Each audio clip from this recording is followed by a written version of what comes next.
दोस्तों, महाराष्ट्र में देवेंद्र फडणवीस की सरकार और खासकर अजित पवार को तब बड़ा धक्का लगा जब राज्य के खाद्य एवं नागरिक आपूर्ति मंत्री धनंजय मुंडे को इस्तीफा देना पड़ा।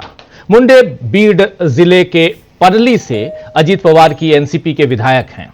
कल तक धनंजय मुंडे के इस्तीफे की मांग विपक्ष कर रहा था, लेकिन सरकार इस पर चुप थी। मगर अब बीड सरपंच हत्या केस में मुंडे जो है उन पर यह केस भारी पड़ गया और 2019 में आप जानते हैं कि पहली बार विधायक बने थे धनंजय मुंडे और उनके इस्तीफे के बाद अब बीड और परली की राजनीति बदलने की चर्चा है।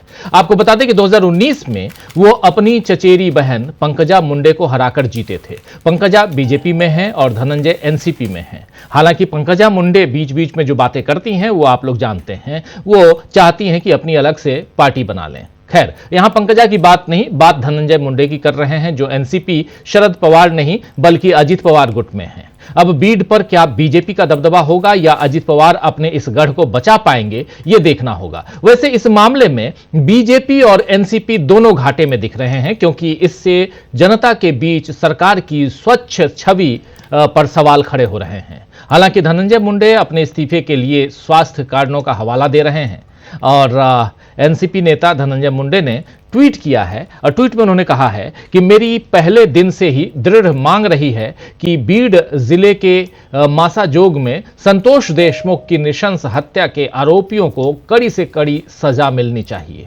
कल जो तस्वीरें सामने आई उन्हें देखकर मेरा दिल बहुत दुखी हुआ। इस मामले की जांच पूरी हो चुकी है और कोर्ट में चार्जशीट दाखिल हो चुकी है। साथ ही न्यायिक जांच का भी प्रस्ताव रखा गया है। पिछले कुछ दिनों से मेरी तबीयत ठीक नहीं चल रही है। इसे देखते हुए डॉक्टरों ने मुझे अगले कुछ दिनों तक इलाज कराने की सलाह दी है। इसीलिए चिकित्सा कारणों से भी मैंने कैबिनेट में अपने मंत्री पद से इस्तीफा मुख्यमंत्री को सौंप दिया है। तो यानी धनंजय मुंडे को इस्तीफा देने के लिए एक बहाना चाहिए था और उस बहाना को इन्होंने बीमारी एक बहाना बनाकर यहां पर कि इन्हें अभी इस्तीफा क्यों देना पड़ रहा है, ये लिख रहे हैं, बता रहे हैं। महाराष्ट्र में बीजेपी ने सरकार तो बना ली, आप जानते हैं, लेकिन आरोपों से पीछा नहीं छुड़ा पा रही है। वोटर लिस्ट में गड़बड़ी से के आरोप जो हैं और वहां से लेकर बहुत सारी बातें यहां होती रही हैं और चुनाव आयोग इस मामले में जो सफाई दे रहा है उसमें और फंस रहा है चुनाव आयोग खुद। इस बार पश्चिम बंगाल में फर्जी लिस्ट का मामला ममता बनर्जी ने उठाया, क्योंकि एक जैसे एपिक नंबर कई वोटर्स के पास थे। चुनाव आयोग ने इसमें सफाई दी थी कि एपिक नंबर में दोहराव का मतलब डुप्लीकेट या नकली मतदाता नहीं है। मैनुअल त्रुटि से 2 राज्यों के मतदाताओं की एपिक नंबर 1 हो गई, लेकिन अब टीएमसी ने चुनाव आयोग द्वारा दी गई सफाई को चुनाव आयोग की ही गाइडलाइंस के आधार पर फ्रॉड बता दिया है। टीएमसी के नेता साकेत गोखले ने कहा है कि चुनाव आयोग ने जो सफाई दी है वो उनके अपने नियमों और दिशा निर्देशों से मेल नहीं खाती। उन्होंने वोटर आईडी कार्ड के रूप में जाने जाने वाले एपिक बनाए जाने की पूरी प्रक्रिया को समझाते हुए चुनाव आयोग की दलीलों को खारिज कर दिया।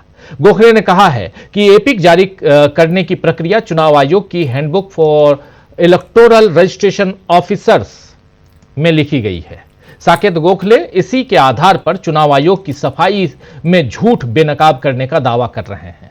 चुनाव आयोग का दावा नंबर 1, यहां साकेत गोखले जो बातें लिख रहे हैं, देखिए, चुनाव आयोग का दावा नंबर 1, उनका कहना है कि एक ही एपिक नंबर कई लोगों को इसलिए दे दिया गया क्योंकि कुछ राज्यों ने एक ही अल्फा न्यूमेरिक सीरीज का इस्तेमाल किया। लेकिन सच्चाई यह है कि एपिक यानी ईपीआईसी नंबर में 3 अक्षर और 7 नंबर होते हैं। हैंडबुक में साफ लिखा है कि ये 3 अक्षर फंक्शनल यूनिक सीरियल नंबर के नाम से जाने जाते हैं और ये 3 अक्षर हर विधानसभा क्षेत्र के लिए अलग होते हैं।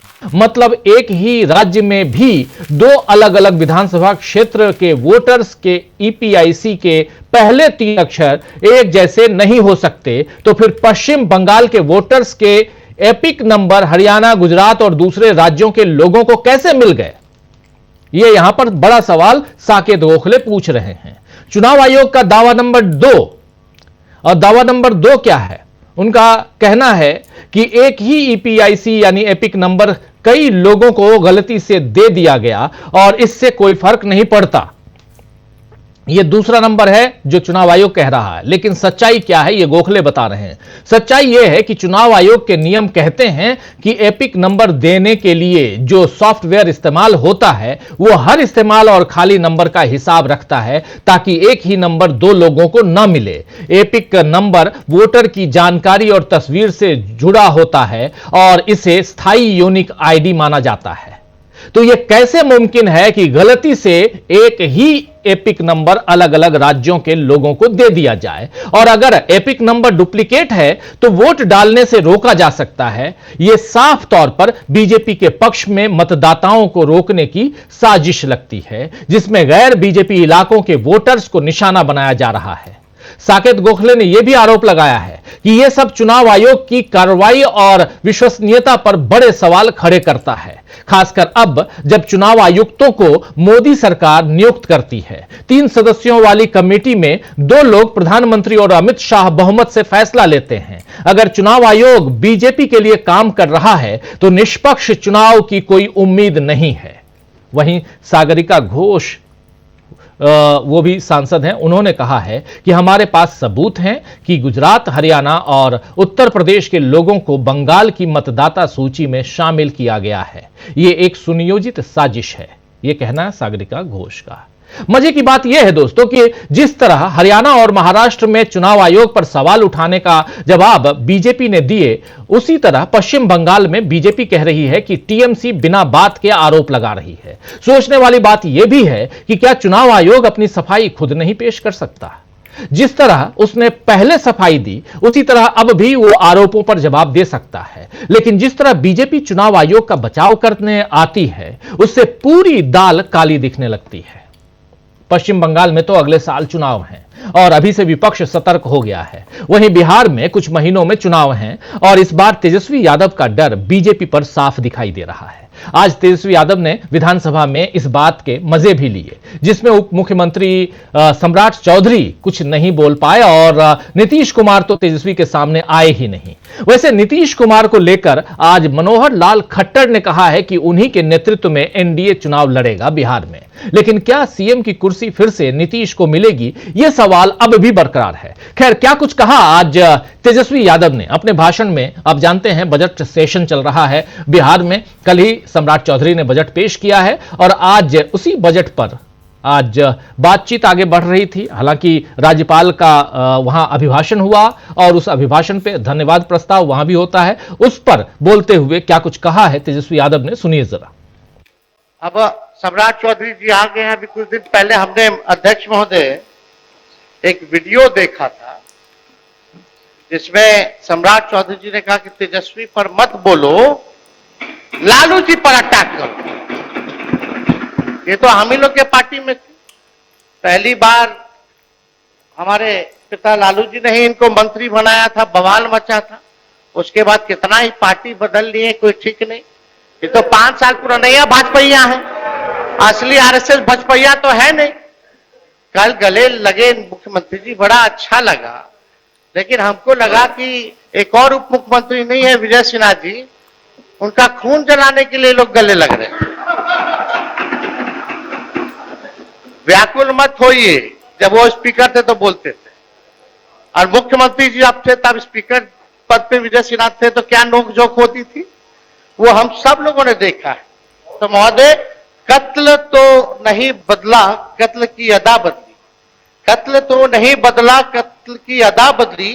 तीर की जगह कातिल साज उठाए बैठा है। कत्ल तो नहीं बदला, कत्ल की अदा बदली। तो बीजेपी के लिए एक तरफ बिहार में सरकार बनाने की चिंता है और दूसरी तरफ महाराष्ट्र में सरकार बचाने की, और इन सबसे बढ़कर बीजेपी के सामने साख का सवाल भी है जो दिन पर दिन गिरती जा रही है। मोदी जी शेरों को देखने, उनकी तस्वीरें उतारने और शावकों को दूध पिलाकर खुश नजर आए, लेकिन लोगों ने उनकी तुलना शिकारी शंभू से की। अब देखना होगा कि क्या आने वाले चुनाव उनकी खुशी बरकरार रखते हैं या नहीं। शेर और शेयर बाजार की खूब बातें हो रही हैं, शिकारी शंभू की भी बात हो रही है। नरेंद्र मोदी दूध पिला रहे हैं शावकों को। देश आखिर कैसे चलेगा, साख कैसे बचाएंगे नरेंद्र मोदी, और इन सब के बीच सबसे बड़ा सवाल, साख बचाने का सवाल, चुनाव आयोग के ऊपर है, जिनकी पोल खोल रहे थे साकेत गोखले। आपने अभी देख लिया कि कैसे उनकी चुनाव आयोग की एक एक बातों का सच्चाई सामने रखते हुए पोल खोल रहे हैं टीएमसी नेता साकेत गोखले। चलिए इन सब पे चर्चा करेंगे। हमारे साथ कुछ वरिष्ठ साथी जुड़े हुए हैं, पहले उन सबसे आपका परिचय करवाता हूं और आगे बढ़ते हैं। बहुत इंपॉर्टेंट है दोस्तों जानना यहां पर कि आखिर बीजेपी के सामने साख का सवाल कैसे है, कैसे यहां नरेंद्र मोदी और साफ साफ कहा जा रहा है कि अगर चुनाव आयुक्तों की नियुक्ति में प्रधानमंत्री और गृह मंत्री अमित शाह रहेंगे तो क्या आप अपने कब्जे में सब कुछ तो कर लेंगे, लेकिन विपक्ष भी यहां सतर्क बैठा हुआ है। चलिए विपक्ष कितना सतर्क है इन सब पे भी बात करेंगे। हमारे साथ इस वक्त 5 वरिष्ठ साथी जुड़े हुए हैं। देखिए अमलेंदु उपाध्याय जी हैं, प्रशांत टंडन जी हैं, प्रोफेसर रविकांत जी हैं, प्रेम कुमार जी हैं और अनिल सिन्हा जी हैं। आप पांचों का स्वागत है, इस्तकबाल है। स्वागत इस्तकबाल आप तमाम दोस्त साथी शुभचिंतक आप सबका जो अब तक जुड़ चुके हैं उनका भी और जो जुड़ने वाले हैं उनका भी। सीधा प्रेम कुमार जी आपके पास ही आना चाहता हूं। बिहार से बंगाल, बंगाल से महाराष्ट्र या महाराष्ट्र से शुरुआत, जैसे भी देखें, लेकिन बहुत इंपॉर्टेंट है कि हर तरफ कहीं ना कहीं कुछ ना कुछ ऐसी हलचल है जिसकी चर्चा करना लाजिमी है और इन सब में अगर गहराई से देखा जाए तो साख का सवाल तो उठता ही है। प्रेम कुमार जी। राजीव जी, आप अभी जू की बात भी कर रहे थे तो मुझे ध्यान आता है जब रोम जल रहा था तो नीरो बंसी बजा रहा था। अब थोड़ा जमाना बदला है, अब वो जू में जा रहा है, ऐसा कह सकते हैं। बंसी बजाने की जगह पे अब जू में जाना हो गया है। ये देश हर स्तर से देखें बहुत संकट के हालात से गुजर रहा है, वैश्विक नजरिए से भी और अंदरूनी नजरिए से भी, लोकतंत्र के नजरिए से भी, और आगे हम भूखमरी, बेरोजगारी जैसी समस्याओं को कैसे डील करेंगे उसकी चिंता भी खाई जा रही है। लाखों करोड़ रुपए आम लोगों के रोज स्वाहा हो रहे हैं और ऐसे में हमारे निर्वाचित प्रधानमंत्री, अब तो निर्वाचित को भी इन्वर्टेड कॉमा में बोलना पड़ेगा, वो जू जा रहे हैं। और इन्वर्टेड कॉमा में निर्वाचित को इसलिए बोलना पड़ेगा, जो आपने मुद्दा छेड़ा एपिक आईडी, जो आपने नहीं छेड़ा है, परिस्थिति ने उसको उजागर किया है और उस पर हम बात कर रहे हैं। देखिए एपिक आईडी में जो है उसमें जो टीएमसी ने सवाल उठाया, चलिए मान लीजिए कि टीएमसी ने नाहक सवाल उठा दिया। एक एपिक आईडी से 100 आदमी के भी बन जाए तो चुनाव आयोग के हिसाब से कोई फर्क नहीं पड़ता है। अब वो चुनौती दे रहे हैं कि साबित करो कि एपिक आईडी के बदलने से चुनाव प्रभावित हुआ। ये चुनौती चुनाव आयोग पेश कर रहा है उन लोगों को जो एपिक आईडी का सवाल उठा रहे। लेकिन चुनाव आयोग इस सवाल को या इस चुनौती को नहीं ले रहा है कि आखिर एपिक आईडी जो नंबर उजागर हुए हैं वो सारे वोटर्स क्यों भाजपा शासित राज्य से ही हैं। सारे वोटर्स हरियाणा से, उत्तर प्रदेश से, गुजरात से, सब एपिक नंबर के आईडी वाले यहीं पर हैं जो बंगाल में नाम बदले गए हैं। ये चुनाव को चोरी करने के अलग अलग तरीके हर चुनाव में डेवलप किए जा रहे हैं। ये सिम्टम्स आपको मध्य प्रदेश, छत्तीसगढ़ से आगे लगातार दिख रहा है। इससे पहले लोकसभा चुनाव में भी दिख रहा था। लोकसभा चुनाव में दिखा था कि वोटर टर्नआउट छिपाया जा रहा था, वो अचानक 5 बजे के बाद बढ़ जा रहा था, 7-7 दिन, 11-11 दिन बाद उसके आंकड़े बताए जा रहे थे। तो वोटर टर्नआउट बढ़ रहा था तो लोग कहते थे कि संख्या बढ़ गई वोटरों की, जवाब ही नहीं देते थे, आप पूछते रहिए जवाब ही नहीं देते थे। धीरे धीरे वो ट्रेंड बदला। उसके बाद तो वोटर डिलीशन के भी तरीके से चुनाव प्रभावित होने लगा, वोटर एडिशन के तरीके से भी प्रभावित होने लगा। टर्नआउट देख ही रहे थे, ईवीएम का 99% होना देख ही रहे थे। उसके बाद तो ऐसा हुआ कि अचानक से 39 लाख वोटर बढ़ गए महाराष्ट्र में, वो सब भी हमने देखा। तो अब ये एपिक वाला कांड आया है, अब और भी आगे कांड आएंगे, लेकिन किसी भी मुद्दे पर चुनाव आयोग आज तक जवाब लेकर नहीं आया है। आप ये भी देखिए, एक बात आप कह रहे थे राजीव जी कि जब चुनाव आयोग पर बोला जाता है तो बीजेपी बोलने लगती है उसके पक्ष में, जी। चुनाव आयोग नहीं बोलता है। लेकिन और एक बात गौर कीजिए कि जब चुनाव आयोग, आप याद कीजिए मुख्य चुनाव आयुक्त जब शायरी पढ़ते थे उस समय की बात में याद कर रहा हूं, तो वो क्या करते, वो अपोजिशन पर हमला करते थे। अपोजिशन पर हमला करने का मतलब क्या है, मतलब आप बीजेपी के साथ खड़े हैं। तो ऐसा नहीं है कि केवल बीजेपी बोलती है चुनाव आयोग के पक्ष में, चुनाव आयोग ने पहले से वफादारी बीजेपी के लिए दिखाना शुरू कर दिया था। तो दोनों एक दूसरे के लिए बोल रहे हैं, यहीं पर दाल में कुछ काला है, पूरी दाल काली है, ये स्पष्ट है। इसको बस हम याद करा करके आपको कंपेयर कर रहे हैं, लेकिन ये सबकी आंखों के सामने घटित घटनाएं हैं। इन घटनाओं के बीच निश्चित रूप से जो अपोजिशन की एक्टिविटीज हैं, जो राजनीतिक घटनाएं घट रही हैं, जिस तरीके से अपने अपने राज्य में अपोजिशन सामना कर रहे हैं बीजेपी और उनके अनैतिक गठजोड़ का संवैधानिक संस्थानों के साथ, वो एक बहुत बड़ी बात है। अब ममता बनर्जी पर अब सबका ध्यान है, वो पहले से सामने आ गई हैं बताने के लिए कि देखो हमारा चुनाव लूटने जा रहा है, वैसा ही होने वाला। तेजस्वी यादव वहां खड़े हैं, मोर्चा ले रहे हैं बिहार में। वे लोग लालू प्रसाद को चारा चोर और क्या क्या रोज बोलते हैं, ये अदालत जो कर रही है, उस पर तो हमेशा हम लोग बात करते रहे कि एक मामला चारा चोरी का, एक मामला, और वो भी अलग अलग 4 इलाकों में केस दर्ज करके सब पे सजा सुना दो एक, और उसमें भी सजा क्या चारा चोरी का कोई पैसा मिला था लालू प्रसाद के घर से? कोई मुख्यमंत्री होना ही गुनाह हो गया, जो मुख्यमंत्री थे उनके कार्यकाल में ये घटनाएं घटी थी, और जो अफसर और दूसरे लोग जो चारा चोरी में थे उनका मुख्यमंत्री से संबंध था। किस मुख्यमंत्री का नहीं होता है संबंध प्रशासनिक अधिकारियों से? लेकिन कोई पैसा मिला हो ऐसा नहीं है। और यह संबंध डॉक्टर जगन्नाथ मिश्रा जी के भी साथ तो था, लेकिन डॉक्टर जगन्नाथ मिश्रा जी को छोड़ दिया गया, वो बरी हो गए। तो लालू प्रसाद जी के साथ अन्याय हुआ है।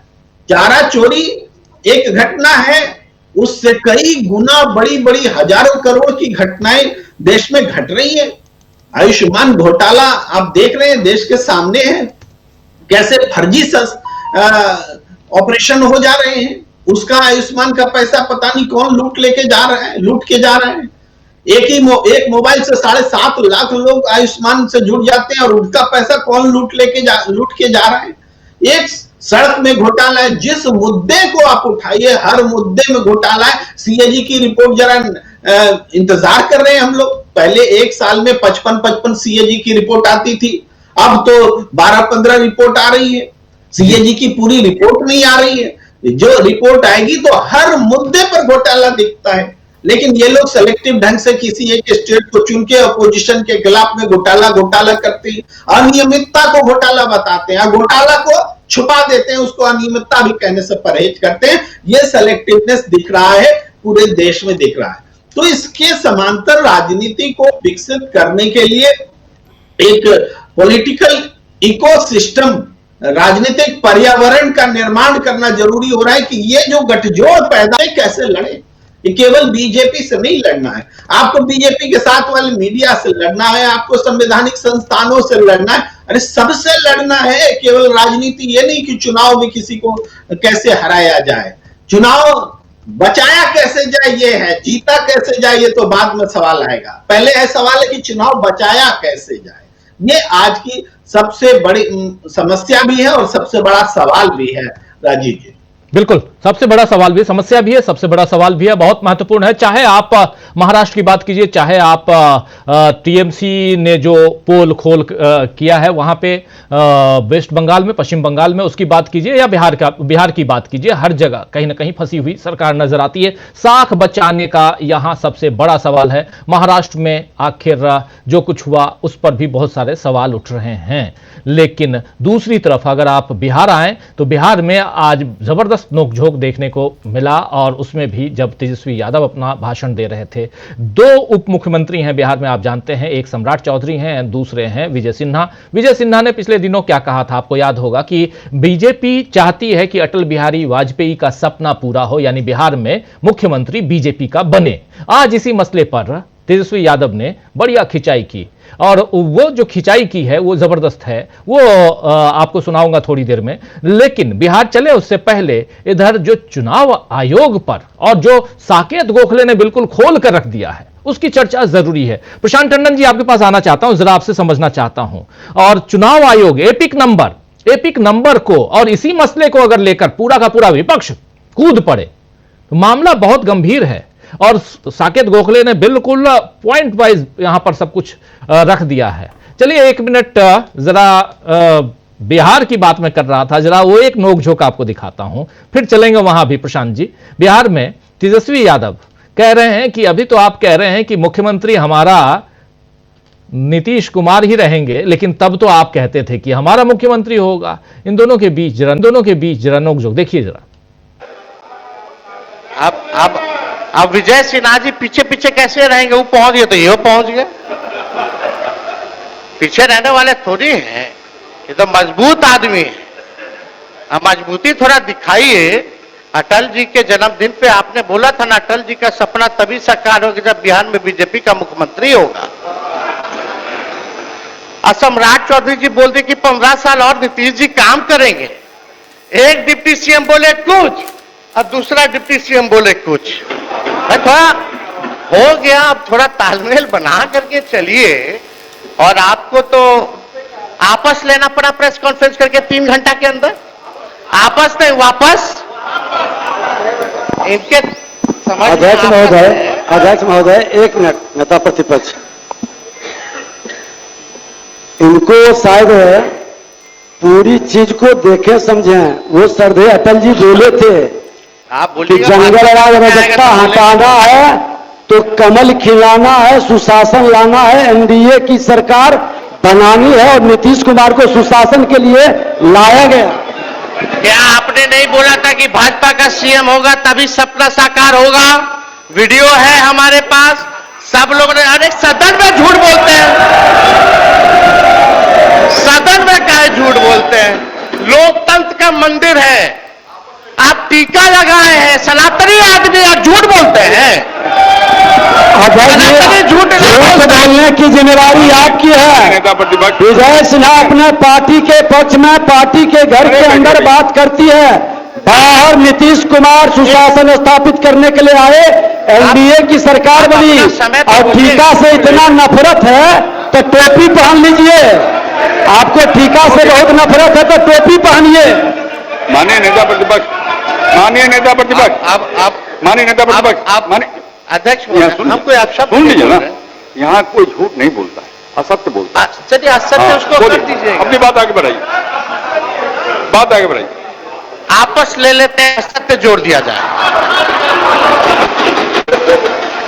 अध्यक्ष महोदय, अब भाजपा के लोग कब तक पिछलग्गू बन के रहेंगे विश्व की बड़ी पार्टी?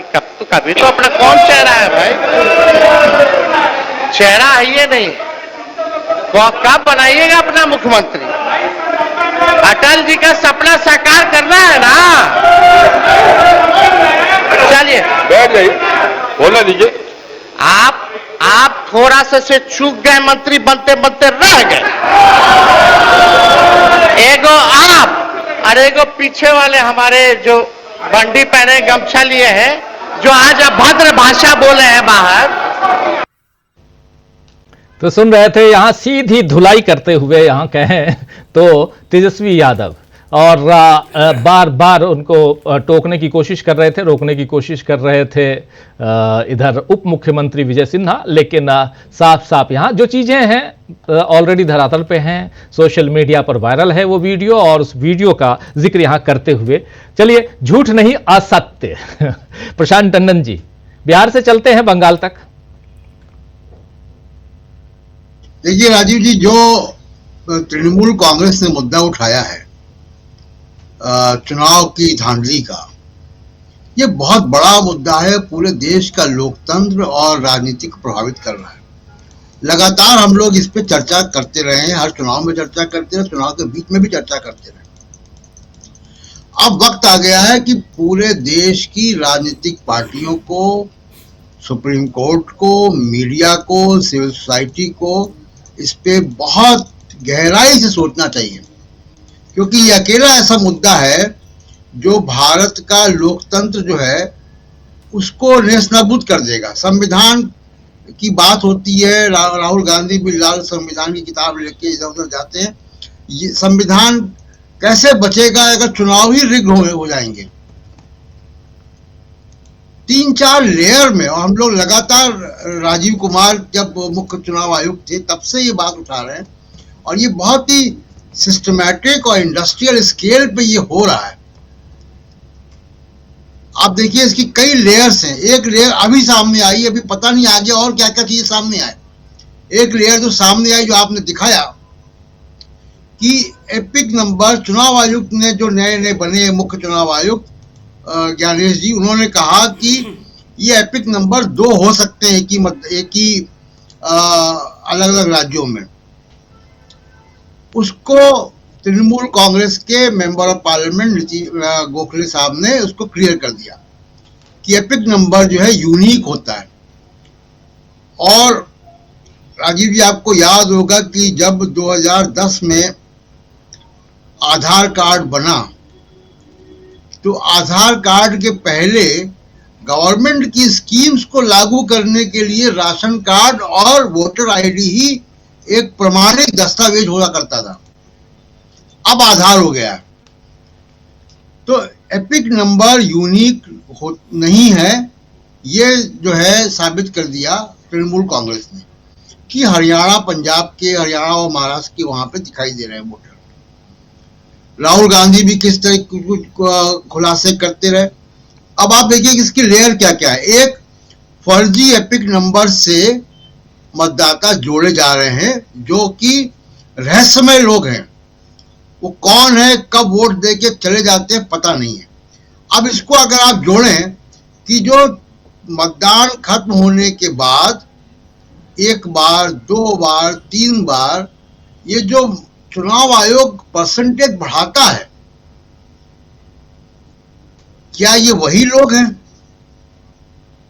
ये डुप्लीकेट एपिक नंबर वाले लोग हैं? ये कहां से बढ़ते हैं इतने नंबर? पहले तो नहीं होता था ऐसा। दूसरी उसकी लेयर है एडिशन और डिलीशंस। ये कौन लोग हैं जो जोड़े जाते हैं, कौन लोग हजारों लाखों की संख्या में गायब कर दिए जाते हैं। 5 महीने में महाराष्ट्र में 37-38 लाख नए मतदाता कहां से पैदा हो जाते हैं? क्या ये यही एपिक नंबर्स हैं? इसकी तीसरी जो लेयर है वो वोटिंग परसेंटेज, जो 17C है।